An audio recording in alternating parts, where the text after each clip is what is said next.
Coral Island is a new farming simulation game developed by an Indonesian studio, Stairway Games, that recently entered early access on Steam. It was crowdfunded on Kickstarter in less than 2 days, with over 36,000 people pledging in total over $1.6 million, which absolutely exceeded the amount needed to cover all the stretch goals. The campaign was a raging success. Coral Island, boldly described as a farm sim reimagined, seemed to be exactly what fans of the genre had been looking and hoping for. The devs promised character customization, farm customization, a big map, a great number of townspeople to befriend and romance, and every imaginable feature and activity expected from this type of game. Another thing that sold people on this project was the graphics. Forget 2D, forget pixel art. Yes, it had a traditional fixed perspective, but with everything in 3D. A bit like The Sims, but without the ability to pan around. And we need to mention the cute, very professional-looking character portraits. It was supposed to be like all the farming games that we love, but bigger, better, and nicer looking. So, all that was promised, but what did we actually get? Well, mostly exactly that. The game is, of course, in early access, so the amount of content is limited, but a lot is already there, and the groundwork has been laid for other features to gradually appear as we approach full release. Yes, the devs miscalculated, and early access came a year later than planned, but other than that, they seem to have kept their word.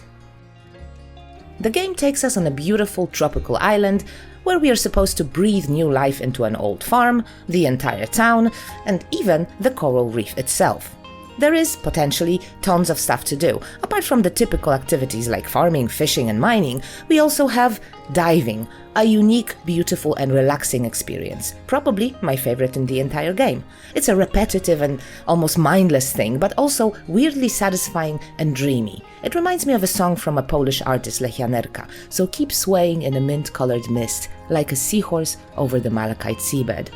It's obviously just a rough translation, and the malachite seabed in this case needs a lot of cleaning, but the general feeling is just like that. A bit unreal, a bit dreamlike.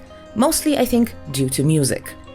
And the only problem I have with this part of the game is also related to music. As we gradually clean the area, the theme switches from minor to major key, taking the soundtrack from thoughtful melancholy to serene happiness, and I prefer the former. Sorry, I'm not cleaning the ocean because I don't want the music to change. Anyway. As you probably noticed, the game has very strong ecological themes, far stronger than any other title of the genre that I encountered. The main villain is an unscrupulous oil drilling company trying to take over the island. Recycling, cleaning, and other examples of environmental awareness are basically the main focus of the story. Is it preachy? A bit. I think it tries not to be, but all in all, it's so much easier to discuss clean lifestyle when you live in a tropical paradise than when you're surrounded mostly by concrete and temperatures drop below the freezing point for 1/3 of the year. But to be honest, there is nothing wrong with recycling and cleaning things up a bit. What about the gameplay itself? Well, it's mostly typical. Same old, and we like it like that. We play those games for the satisfaction of completing simple tasks and reaping the rewards. We like the repetitive nature of those tasks. We like the simplicity. Gotta say, making money is a bit difficult, or maybe I'm just inherently bad at it. Fishing is not as easy and lucrative as in some other titles. I mean, it is easy, but it takes a lot of time, and it's mostly waiting for the fish to bite. Like in real life, I guess, but where's the fun in that? The fishing minigame itself is straightforward, and even though there's no tutorial, it's relatively easy to figure out what to do. But it doesn't require you to do nothing other than making sure your line doesn't snap. Truth be told, it barely requires any concentration. It's a bit too easy for my tastes. I never thought I'd miss the struggle from Stardew Valley, but I do. That one was much more satisfying. Planting crops, watering, mining, crafting and all that jazz is basically the same as almost everywhere. And as I already mentioned, that's what we expect and that's what we want. There is combat, and again, like almost in every other game of that genre, it's simplistic and a bit annoying. The biggest problem with fighting in this particular case, however, is not even how bare bones it is, but the sheer unfairness of it. Precise control over our moves is nigh impossible, and the worst part is that all the obstacles block our way, but don't affect any of the enemies. So we get stopped in our tracks by even the smallest stone, and there are plenty of stones in the mines, but the enemies simply ignore them, and some of them use projectiles that go through walls. That might be the early access issue, but it is incredibly frustrating. Fortunately, it's not very easy to die. Now for the animations. Everything is stylized and kinda cartoonish. The townspeople don't all walk the same. There are a couple of walking cycles assigned to the characters depending on the general type of their personality, which is good, but there's something not quite right with the main character. We can jog, run, or dash, but it all feels a bit heavy, like the momentum is somewhat wrong, and the lack of smooth turning in such a modern-looking game feels slightly weird. And everything is rather slow. Even running feels slow. It seems like with the energy that goes into those moves, you should be able to run just a tiny bit faster. But that's me nitpicking at this point. But truth be told, given how short the days are and how big the town is, we waste a lot of time on getting from point A to point B. So maybe movement should indeed be a bit faster. Time management in this game can potentially be quite frustrating, especially with the relatively short opening hours of the stores. Fortunately, at some point, we can unlock fast travel points near the crucial locations of the island. And as I already mentioned, we can adjust the length of the day, which helps a lot. That brings me to something about this game that is generally praised, but I'm not sure if I like it that much. Size. I think it's a bit too big. I still get turned around after spending more than one season in town. And there are too many characters. I can barely tell some of them apart, and unless I want to spend every day just running around and talking to them all, there is no way to properly keep track of my relationships with them. The map tries to help. It is pretty, colorful, pleasant to look at, and shows you where everybody is. But it's so big and so full of stuff that after a while of staring at it, trying to figure out where to find a specific person, you just kind of give up. And boy, do these people move around. I'm sure they all have their schedules, but there's somewhere between 40 and 50 of them, and there will be more. Keep track of that. On the other hand, I will eventually get used to the size, and when that happens, I'm probably gonna be happy it's not smaller. Character creation is a bit disappointing for now. All the combinations of available options give weirdly similar results, so skin and hair color options make the biggest difference. You can change your hairstyle in the local salon afterwards, but the options are limited to the same hairstyles you get during character creation. The clothing situation is a bit better, although I demand combat boots and ripped jeans that are not rolled up, but still it's difficult to justify buying a new outfit given how little we initially earn compared to how much everything costs. I haven't tried decorating my home yet, but there are some really wicked styles available, and I will jump headfirst into that once I have sufficient funds. The game is definitely very good looking, although I gotta say that for a town that's in decline, most buildings look brand new and pristine, and every interior looks like it could be featured in a fancy furniture catalog. To put it simply, everybody seems to be loaded, except for us. But yeah, actually everything looks cool. But there are other things that also look cool. Old ruins, sacred trees, and ancient temples. There is magic in this game, there are rituals and magical creatures, and this fairy tale part of the game shows the most promise in my opinion, and it's the most enchanting, especially since it's influenced by the colorful culture and folklore of Indonesia, which makes Coral Island quite refreshing and unique, especially for the Western audiences. But to be fair, this game is a mixture of many cultures and influences, both Eastern and Western, which also looks quite cool. And now for something that doesn't look cool at all, namely the similarities to Stardew Valley. Yes, the devs don't even try to hide they were mostly inspired by that game. There's even a shout out to its creator. And I think Stardew Valley is a great thing to be inspired by, but it doesn't mean it should be followed almost to a T. Of course, there are some inescapable events like being introduced to your farm or to mining or to the plight of the town, but there are plenty of ways to do this. There is no need for copy-pasting the structure.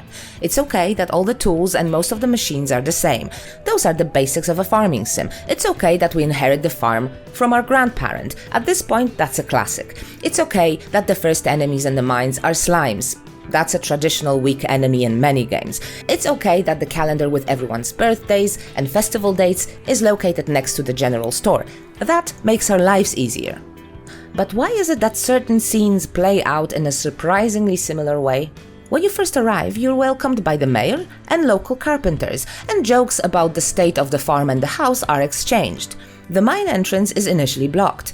When it opens and you first enter the mine, you meet someone who gives you your first weapon, and when you start mining, a local blacksmith shows up on your doorstep the next morning and gives you plans for a furnace. When you first visit the museum, you meet its curator explaining how they used to have a full collection, but now they lost everything. Well, those things are similar, but they could be seen as logical introductions to problems typical for this genre. But as those small similarities start piling up, bigger ones soon follow. To unlock a greenhouse, you need to make offerings to magical creatures in the form of themed collections. But first, you need to be magically taught how to read their mystical language. And as a cherry on top, there is this scene. The town's mayor takes you at some point to the community center and tells you how the town used to be so prosperous, but later everything went to hell in a handbasket, and now he's afraid that they're gonna have to work with the evil corporation because they need the money. And at the end of this conversation, we witness the manifestation of local magic for the first time. It happens behind the mayor's back, so he doesn't notice anything, and seeing our confusion, he asks if everything's alright. I could very well be describing the first couple of hours of Stardew Valley. And I don't even have to make that description very vague in order for those two stories to basically sound identical. And that's not okay.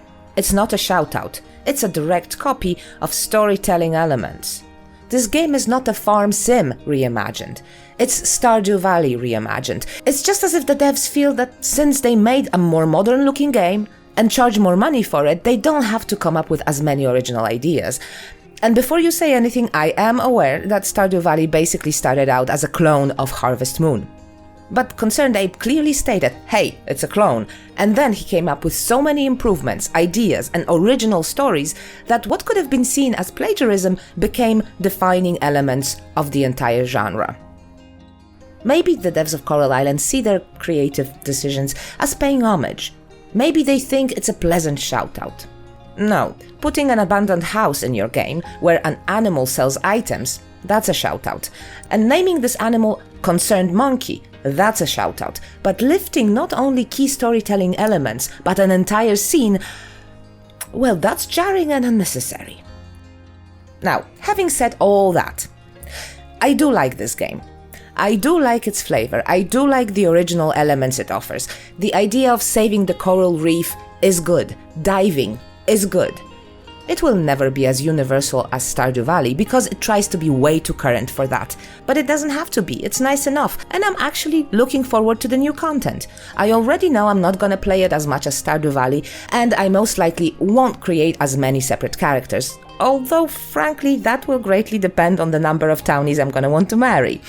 There are some really cute looking people, but I didn't have the time to focus on getting to know them better. At first glance they seem nice, but not wildly interesting, so currently the number of people I'm really trying to keep my eye on equals 0. But to be honest, that was also the case in Stardew Valley when I played it for the first time.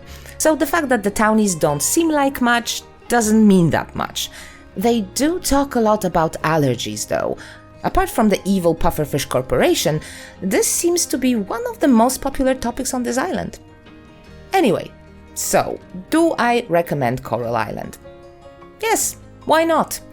There's a reason for all those good reviews on Steam. We, as in fans of the genre, are ever hungry, and games like this one are not as numerous as we would like, so we can't really afford to pass it up. I mean, we can, but most of us won't anyway. Do I think it's good? I think it will be. For now, a lot of the content is still missing, but overall, I am more pleased than not. And kinda angry at the same time because it could have been a perfect original story, but isn't. But if you just want to play another farming game, and if you like the graphic style that is basically a mixture of Disney and The Sims 4, you should be absolutely satisfied with it, especially when they start adding more content. That's it for today, thanks so much for watching, and I see you in the next video. Take care.